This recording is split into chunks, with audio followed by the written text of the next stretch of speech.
नमस्कार, मेरे चैनल सास बहू यूटोपिया पर आप सभी का फिर से स्वागत है। जय श्री कृष्णा, राधे राधे, जय श्री हरि। आज मैं आपको सुनाने जा रही हूँ परमा एकादशी की व्रत कथा। वह जानने से पहले अगर आपने मेरी वीडियो को लाइक नहीं किया है तो पहले वीडियो को लाइक करें तथा चैनल को सब्सक्राइब करना बिल्कुल ना भूलें। तो चलिए शुरू करते हैं परमा एकादशी व्रत कथा। धर्मराज युधिष्ठिर बोले, हे जनार्दन, अधिक मास के कृष्ण पक्ष की एकादशी का क्या नाम है तथा उसकी विधि क्या है, कृपा करके आप मुझे बताइए।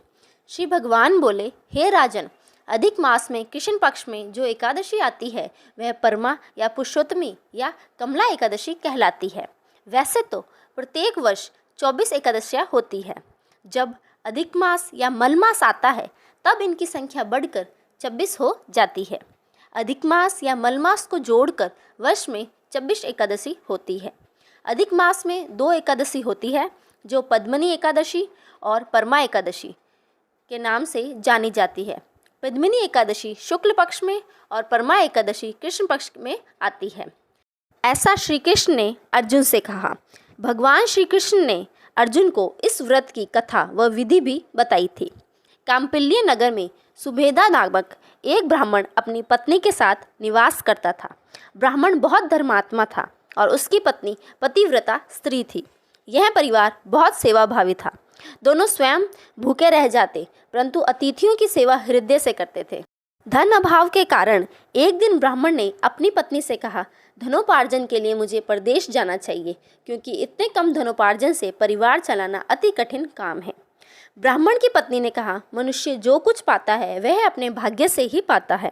हमें पूर्व जन्म के कर्मानुसार उसके फलस्वरूप ही यह गरीबी मिली है, अतः यहीं रहकर कर्म कीजिए, जो प्रभु की इच्छा होगी वही होगा। पत्नी की बात ब्राह्मण को जच गई और उसने परदेश जाने का विचार त्याग दिया। एक दिन संयोगवश कौंडिल्य ऋषि उधर से गुजर रहे थे तो ब्राह्मण के घर पधारे। ऋषि कौंडिल्य को अपने घर पाकर दोनों अति प्रसन्न हुए। उन्होंने ऋषि की खूब आवभगत की। उनका सेवा भाव देखकर ऋषि काफ़ी खुश हुए और पति पत्नी द्वारा गरीबी दूर करने का प्रश्न पूछने पर ऋषि ने उन्हें मल मास के कृष्ण पक्ष में आने वाली परमा एकादशी करने को कहा। ऋषि को एकादशी के दिन स्नान करके भगवान विष्णु के समक्ष बैठकर हाथ में जल या फूल लेकर संकल्प करना चाहिए। इसके पश्चात भगवान की पूजा करनी चाहिए। इसके बाद ब्राह्मण को भोजन करवाकर दान दक्षिणा देकर विदा करने के पश्चात व्रती को स्वयं भोजन करना चाहिए।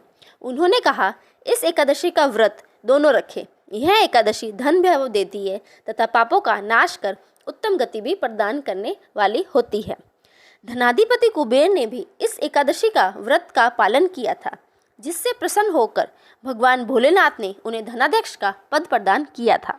ऋषि की बात सुनकर दोनों आनंदित हो उठे और समय आने पर सुमेधा और उसकी पत्नी ने विधि पूर्वक इस एकादशी का व्रत रखा, जिससे उनकी गरीबी दूर हो गई और पृथ्वी पर काफ़ी वर्षों तक सुख भोगने के पश्चात वे पति पत्नी श्री कृष्ण के उत्तम लोक को प्रस्थान कर गए।